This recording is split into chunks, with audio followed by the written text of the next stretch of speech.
Election ভিত্তিক meeting হলো। এখন আমাদের ইলেকশন ছাড়া, তবে এটা ঠিক কথা যে তৃণমূল কংগ্রেস 365 দিন রাজনীতির মধ্যে থাকে। আমরা তো পলিটিক্যাল ট্যুরিজম করতে বাংলায় আসি না, আমরা এখানকার মানুষ। বিধায়িকা 24 ঘন্টা এখানে থাকেন, মানুষের মধ্যে থাকেন, আমাদের কোনো টেনশন নেই। বিজেপিতে রূপা গঙ্গোপাধ্যায় দাঁড়িয়েছে, খুব ভালো করেছে, দাঁড়াবেন না কেন? দাঁড়ান। কতটা কঠিন লড়াইটা? কঠিন কেন হবে? উনি নিজে ইলেকটোরাল ফিল্ডে কত বছর ছিলেন, ইনি তো একটা ইলেকশন জিতেছেন। 2016 সালেও রূপাদি খুব একটা সুবিধা করতে পারেননি। মাঝখানে রাজ্যসভাতে একটা টার্ম ছিলেন, অনেকদিন পরে আবার এসি ঘর থেকে বেরিয়ে একটুখানি ধুলো টুলো, জানি না কতটা মাখতে পারবেন, কিন্তু সুযোগ আছে।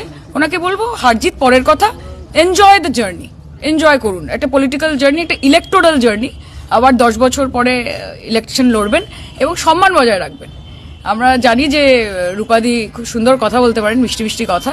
এতটা মিষ্টি হলে আসলে আমাদের ডায়াবেটিস হয়ে যেতে পারে, কাজে সেটা আমরা চাইছি না। এবং আমাদের প্রার্থী খুবই ভালো, ভদ্র। আপনার সম্মান যাতে বজায় থাকে, রেসপেক্ট বিগেটস রেসপেক্ট। সম্মান দেবেন, সম্মান পাবেন। এই যে 2 দফার ভোট হচ্ছে, এইটা নিয়ে আপনার কি মতামত? 8 দফা করে দেখেছি, জিততে পারছে না। এবার ভাবছে 2 দফা করে যদি জিততে পারি, পরের বার ভাববে 4 দফা করে যদি জিততে পারি, তারপর ভাববে 3.5 দফা করে যদি। ওরা সবকিছু ট্রাই করে নিচ্ছে, ওরা করুন, যতই করো হামলা, আবার জিতবে দিদিমণি আর আবার জিতবে বাংলা। কালকে যে রাজন্না হালদার তৃণমূল ছেড়ে বিরোধীতে গেছে, গিয়ে নির্দলে প্রার্থী হয়ে দাঁড়িয়েছেন, কি বলবেন? কেউ দাঁড়াতে পারে, কি অসুবিধা আছে? ওরও একটু ভোট খেলতে খেলতে মানে খেলাধুলা করতে ইচ্ছে হচ্ছে, করুক না।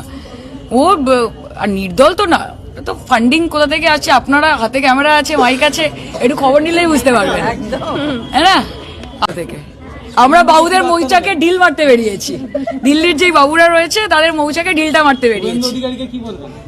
উনাকে কি বলবো, যে লোডশেডিং এবার আর হবে না, এবার লোডশেডিং করে যেতে হবে না। আর কি বলবো, খেলা হবে, ভবানীপুরেও হবে, সোনারপুর দক্ষিণে হবে, গোটা বাংলা জুড়ে হবে। Thank you. এই যে কালকে দেখুন, আমি সকলকে সম্মান দেব। যিনি আমাকে ভোট দেবেন না, আমি তাকেও দেব। কারণ আমি 5.5 বছরে এমপিশিপ করতে গিয়ে যেটা শিখতে পেরেছি, সেটা হচ্ছে একটা এরম ধরনের পোস্ট, সেটা এমএলএ হতে পারে, এমপি হতে পারে, কোনো কাউন্সিলর হতে পারেন, তিনি হয়তো একটা দলের থেকে নির্বাচিত হয়েছেন, কিন্তু সে জনপ্রতিনিধি। তার কিন্তু জিতে আসার পরে সকল মানুষই তার।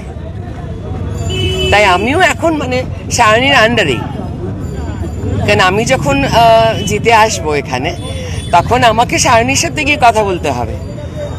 হ্যাঁ, অফকোর্স এমপি সাহেবের কাছে তো যেতে হবে আমার।